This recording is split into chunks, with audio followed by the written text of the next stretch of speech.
Hey guys, it's Ryan with the Kayak Caddy team. I want to take some time today to show you the proper way to pack the Caddy on your next paddling adventure.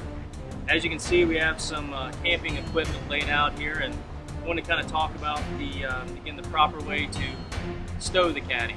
So you always want to take your heavier, more bulkier items, put them towards the middle or the back, kind of acts as a natural balance for the Caddy.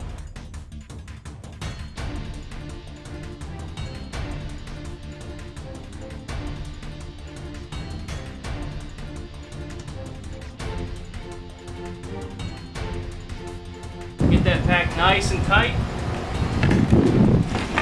Screw your lid on.